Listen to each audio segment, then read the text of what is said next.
Hablando del deporte también. Y aquí se va a quedar Carlos Arvía, porque ya está en la mesa informativa Lucas Raffo. Él es analista político de AdHoc, quien hizo una consulta que está muy buena también para el debate político, para entender quizás la imagen del presidente, que es la comparativa, ¿no, Lucas? Buenas noches ya.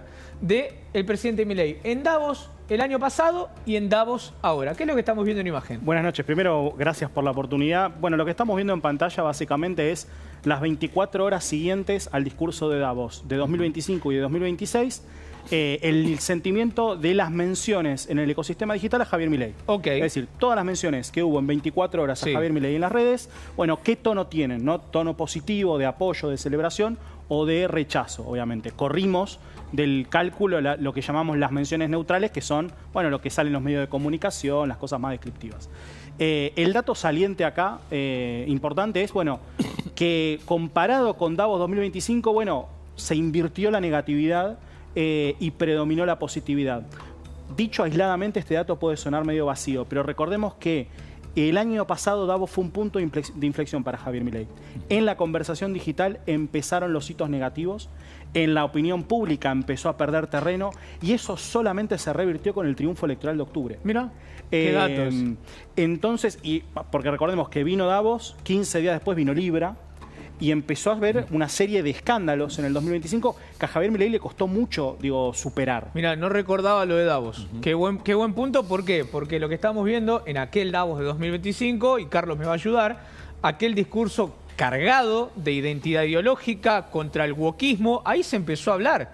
Después creo que, superado ese discurso, Carlos, o ayúdeme alguien de la mesa, hubo una marcha acá en Argentina, sí, obvio, muy importante, multitudinaria. Lo que hay que decir es que en la diferencia que se ve hoy, es que en ese discurso de Davos del 2025, Javier Milei no priorizó tanto el tema económico como lo había hecho en el 2024, y este año volvió a priorizar el tema económico, volvió a hablar del capitalismo en el mundo, volvió a hablar de las ideas de la libertad en general, pero relacionadas con el crecimiento económico de la Argentina, hablando de la baja de la pobreza, cuánto va a crecer la Argentina en el 2026, todos datos que en realidad cambiaron un poco ese discurso que él tenía en el 2025, y lo más importante también, que hubo muchos medios que estuvieron interesados, después del discurso de Javier Milei, de que les diera notas. Bueno, de hecho, a la agencia Bloomberg le dio una nota y también dio una nota al semanario The Economist, que va a salir la semana que viene. Pero digo, había mucho más interés en Davos 2026 por este Milei que en Davos 2025 por aquel Milei. Mira, y ya te dejo, Lucas, con los conceptos, pero justo llega la notificación, ¿no?, a los periodistas. El presidente Milei tiene una cuenta oficial en inglés donde acaba de postear, hace un minutito, por eso le voy a dar el tiempo a la producción para que lo busquemos, porque esto que dice Carlos, ¿no?, la repercusión en la prensa, aparentemente, si no veo mal, el presidente hizo como una editorial en el Washington Post. Así que ahora lo vamos a buscar porque justamente tiene que ver con esto que estamos hablando. Lucas, cuando Carlos hace esta mención, no sé qué, por eso te lo quiero preguntar, vos viste al presidente, además de hablar de su gestión, de hablar de sus datos, dijo en un tono más moderado, porque le pega a la ideología, dice, le pega al socialismo y demás, pero con un tono más moderado.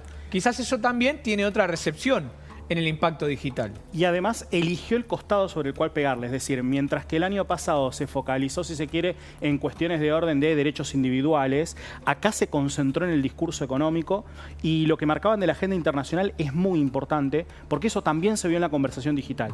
Es decir, cuando vos agarrás las menciones en inglés nada más, es decir, las que se hacen afuera de la Argentina, la positividad sube al 83%.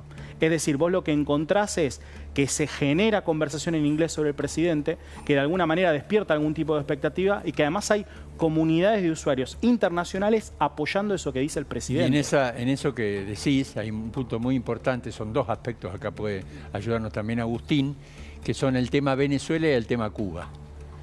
Milei habló mucho de Venezuela en Davos y tuvo mucha repercusión en medios extranjeros, en particular por hablar de todo lo que está pasando en Venezuela, la violación de los derechos humanos de Venezuela, todo el tema que está relacionado con la parte económica de Venezuela, y eso también le sumó al presidente.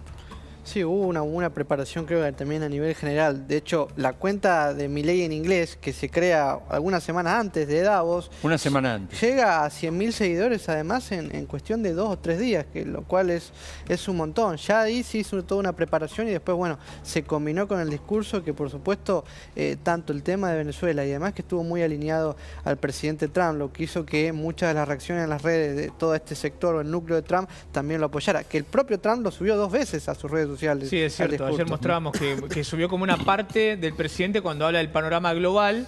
Y cuando habla del capitalismo. Trump, esa claro, parte la subió empodera. Trump ayer, que la dimos nosotros. Claro, por eso digo, lo empodera. Y Lucas, en tren de seguir el análisis del presidente y quizás esas consecuencias, vos recién mostrabas lo que es el impacto digital y la opinión. ¿Crees que puede también haber un impacto, no digo en lo inmediato, porque es difícil, pero el presidente tuvo muchas reuniones con empresarios, con personajes de la política de primer nivel? Bueno, nos contaban enviados allí que el presidente era muy requerido. ¿Puede tener alguna consecuencia en este año respecto de esas reuniones con empresarios? Creo que sí. Creo que el presidente está en un momento de fortaleza, inclusive cuando en la conversación digital hay aparente tranquilidad y uno observa guarismos más bien empatados, pero no queda dudas de que desde octubre el presidente está más fortalecido y que lo que uno puede ver es que todo esto que viene sucediendo, su posicionamiento a nivel internacional, pero también algunas cuestiones de economía como la baja del riesgo país o los indicadores económicos, me parece que lo que empiezan a mostrar es un presidente fuerte que además cuando va al Congreso ya no está con los 30 y pico de diputados y con los 7 senadores, ya tiene otro contingente. Entonces también pensando en reforma laboral que se viene. Y esto es interesante porque, a ver, digo, la cereza del postre respecto de la conversación digital es que cuando vos agarras los 10 términos más asociados a Milei en la conversación digital, 8 son en inglés. Esto te marca, me parece, el impacto que genera en la conversación hacia afuera. Y, de nuevo, la discusión que me parece que empieza a tener la Argentina es, bueno, las inversiones, qué pasa con el riesgo país. Digo, Argentina definitivamente pasa a una senda de viabilidad o no. Bueno, ese tipo de preguntas me parece también que es lo que está mirando el panorama internacional. Te sumo algo más, que hay una palabra que es mega, que es la palabra de Donald Trump, que se repitió porque en realidad la transformó para Argentina, Milei, digamos, la frase... Make Argentina Great Again. La frase que siempre dice Javier Milei, que en realidad es la frase de Donald Trump, en realidad la tomó para Argentina, y eso también tuvo mucha...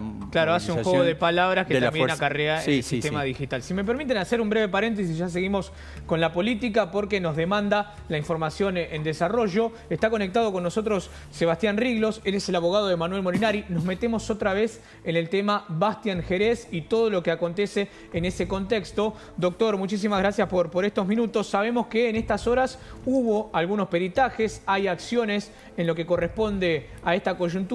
Bienvenido a Noticiero La Nación Más. ¿Cuáles son las últimas novedades acerca de su defendido?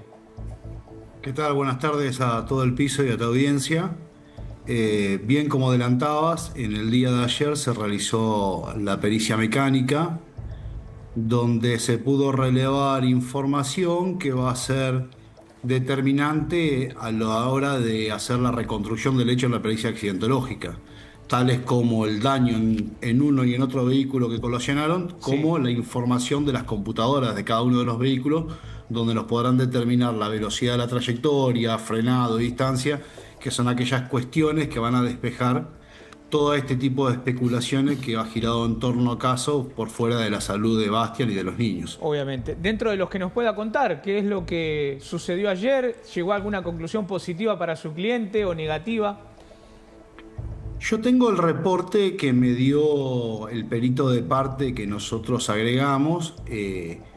Es para destacar la diligencia y la prudencia del Ministerio Público, que el viernes pasado, cuando se iba a hacer esta pericia y nosotros no veíamos que las garantías estaban dadas, pedimos la reprogramación, el Ministerio Público hizo el lugar, fijó la pericia para el día de ayer, donde participaron 10 peritos oficiales, más los peritos que aportamos cada una de las partes. Mi perito lo que me reporta es que se constató cada uno de los daños, se descarta de plano esta teoría del caso que se había introducido de que la camioneta habría aplastado el UTD y algunas de esas cuestiones especulativas, porque los daños sobre la superficie del UTD son claros que no están.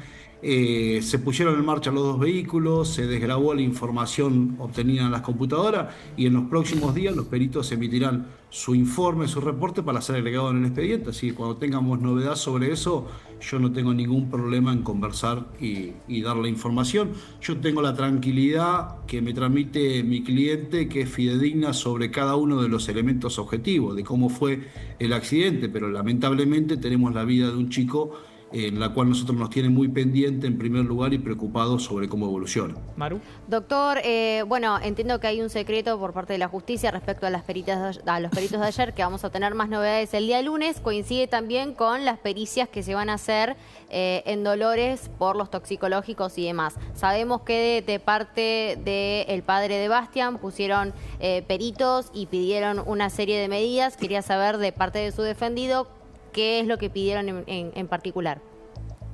No, permitime hacerte una aclaración. Sí. La defensa del papá de Bastián fue una de las únicas partes donde no propuso perito de parte. Quien sí lo hizo es el particular damnificado, el doctor Smith, que representa a las niñas de apellido Corro. Propuso un profesional, la persona que Quirós, la defensa de Quirós, el doctor Mulafó, propuso otro perito de parte y nosotros propusimos perito de parte. No ronda ningún secreto en la causa, son los tiempos normales de elaboración de las conclusiones. Ayer lo que se hizo fue obtener la información en el lugar y luego esto lleva una redacción, una confección. Los 10 peritos deberán aunar criterios y luego redactar e incorporarlo al expediente. Lo mismo lo hará cada una de las partes y ahí veremos si existe coincidencia total o disidencias parciales en torno a lo que ayer se relevó. Doctor, usted recién hacía mención a que se extrajo, me va a corregir si entendí bien o mal, la información de las computadoras de los vehículos. ¿El UTV tenía computadora? Sí, correcto.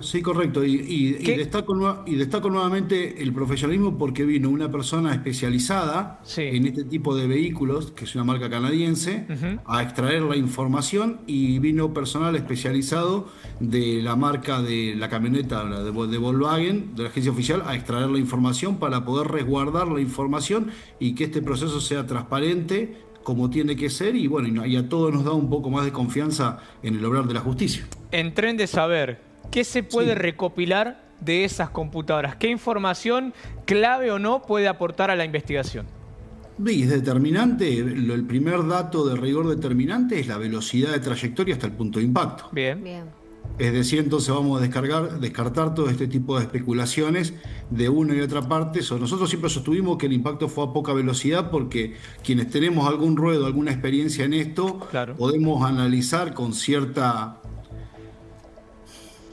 rigor científico cómo queda una zona de impacto de acuerdo al desplazamiento de los objetos móviles.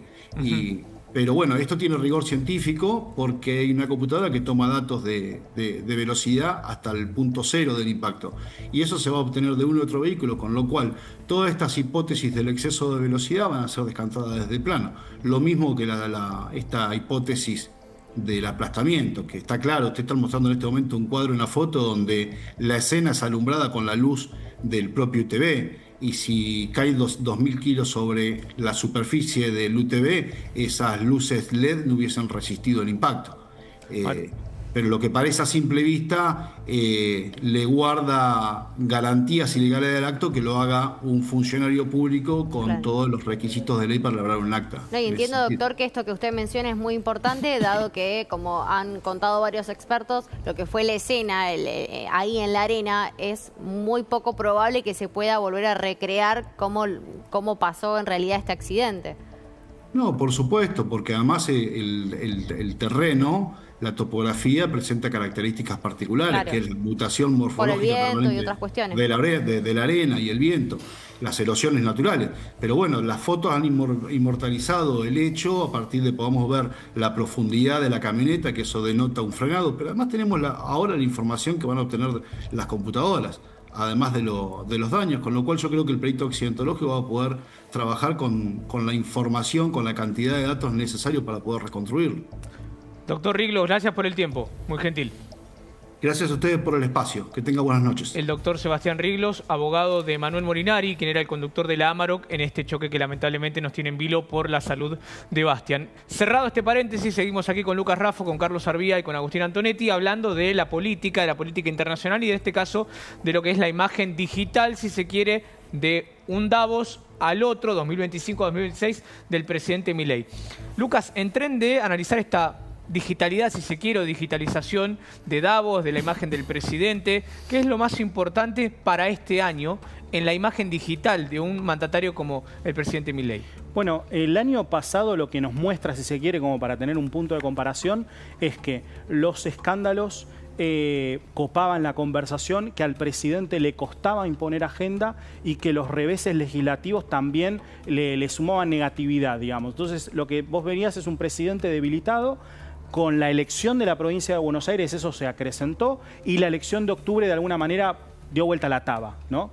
¿Qué es importante este año? Bueno, a ver, lo que hay que tener los ojos bien abiertos es cómo evoluciona la conversación sobre incendios, que fue el tema principal o que va a ser el tema principal durante enero y que le aportó mucha negatividad, y cómo evolucionan los temas de conversación local, que suelen acumular negatividad, y lo que al presidente le viene trayendo positividad es la conversación internacional. Es decir, que Venezuela, febrero con el Congreso va a venir con un clima caliente. Va a venir con un clima caliente, pero ¿qué pasa? Si logra superar el obstáculo legislativo, muy probablemente vos tengas a las comunidades revitalizadas, las comunidades digitales, y eso le traiga positividad, ¿sí? Es cierto que el año pasado, cuando se debatió presupuesto, por ejemplo, bueno, primó la negatividad, aunque el presidente estaba bastante bien en opinión pública y también en la agenda internacional. Son temas muy sensibles que tocan, creo que a todo el arco de la sociedad, ¿sí, Agustín o Carlos?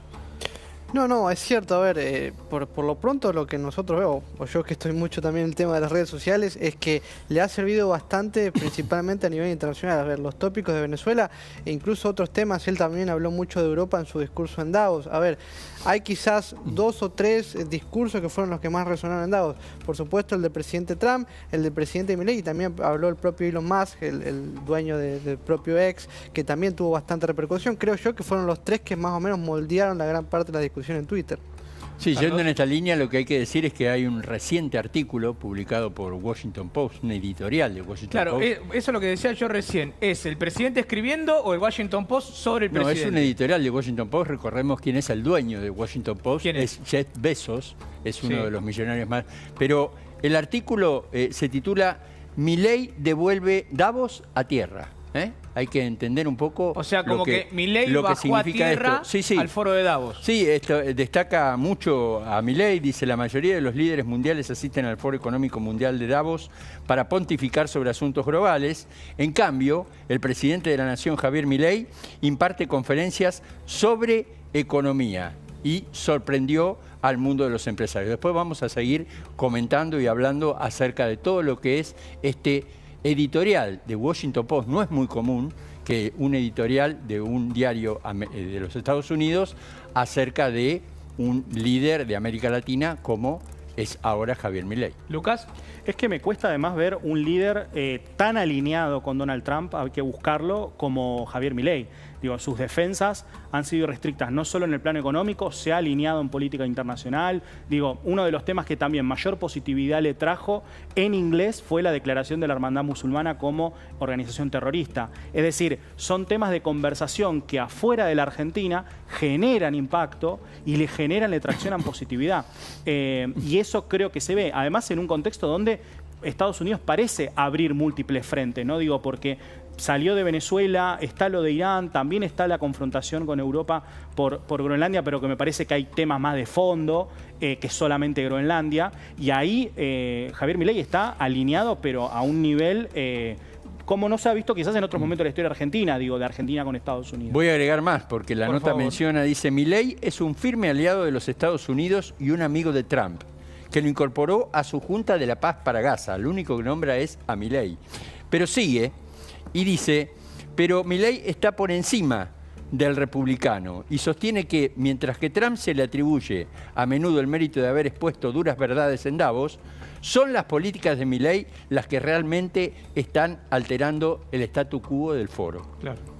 A diferencia de Trump, el autoproclamado anarcocapitalista ha estado trabajando para erradicar las barreras comerciales, incluso con países como China. Destaca, vuelvo a repetir, esta nota de Washington Post. Si querés, Agustín, sí. podemos seguir una parte o después damos más. Ahora me das otro concepto. Agustín, ¿qué es el Washington Post en los Estados Unidos para darle un contexto al público? No, es uno de los diarios más importantes de los Estados Unidos por lejos. O sea, entre ellos y el New York Times son para mí los dos más importantes de influyente en la política. O sea, que tenga este artículo es bastante relevante y también es cierto, tiene una línea editorial que va un poco fluyendo. Generalmente, a ver, siempre se lo asoció, por lo menos en lo que tiene que ver con América Latina, un público más conservador, pero bueno, ahí vemos en el artículo que, digamos, de alguna forma aprovecha a marcar quizás la diferencia en lo comercial con el presidente Trump. El caso de las tarifas, que fue duramente criticado en los Estados Unidos, con la diferencia de Milei, que va más por el libre comercio total. Pero mira, te leo más. A ver. Lo que realmente distingue al presidente argentino de otros líderes es su deseo de reducir su propio poder y control. Los más responsables que puedan hacer los políticos es dejar de molestar a quienes están dando un mundo mejor, dijo en Suiza Milei, y dice, pocos de sus pares están de acuerdo en lo que hace en el mensaje sea aún más importante, concluye esta nota de Washington Post, que la verdad que no tiene desperdicio en cuanto al elogio al presidente de la Nación, Javier Milei. Lucas. Y estas cosas tienen un impacto en la política local. Digo, al presidente este tipo de notas, este tipo de menciones en política internacional, a él lo fortalecen hacia adentro. Me parece que refuerzan el liderazgo, sobre todo, estoy hablando no solo en la Libertad Avanza, sino me enfoco más en el votante no peronista, ¿no? Que es ese votante que en la Libertad Avanza... El que a veces se dice que lo tenés que seducir, que exactamente. Quizás es el indeciso, o aquel votante laxo de Macri que tampoco quería votarlo a Milei. Creo que está ahí, pero tiene una ventaja, en este caso el gobierno. Tiene todo este año sin ninguna elección. Sin ninguna elección por delante, con un frente legislativo donde probablemente tenga aliados que apoyen parte de su agenda, sobre todo la vinculada a reformas y a economía. Quizás en la social encuentra algún tipo de resistencia y eso le va a facilitar esa tarea, porque de vuelta, ya estamos en 2026, a mitad de año empezamos a pensar en el 2027 y en los armados. El peronismo ya se está armando, tiene internas en la provincia de Buenos Aires dentro de unos días. Entonces me parece que también esa lectura, ¿no? De, bueno, yo soy el que empieza a lograr lo que quizás en algún punto a Macri le faltó. Exacto. Esa es la lectura interna. A que veces lo ha ellos. mencionado. En línea con eso, la sí. columna de Washington Post destaca y dice la incansable búsqueda de Milei de reformas de libre mercado por parte de él ya están dando resultados. Y en la editorial cita la caída de la inflación del 230 al 30%, el superávit fiscal del 1,8 del PBI y la reducción de los índices de pobreza, con la pobreza que pasó del 50 prácticamente al 30%. Bien. Y además dice, Milei recibió un voto de confianza en las elecciones de la mitad del periodo del año pasado y habrá que ver qué hace el resto de su mandato. Claro, es cierto, sí, porque le queda todavía la otra parte de la gestión. Bueno, esto acaba de suceder, sí, es una editorial que hace uno de los principales diarios de los Estados Unidos y estamos tratando de analizarla con Agustín, con Carlos. Lucas, un placer, gracias por venir. Un placer, muchas gracias, que tengan buenas noches. Igualmente para vos también. Son las 8 de la noche, 53 minutos, tenemos...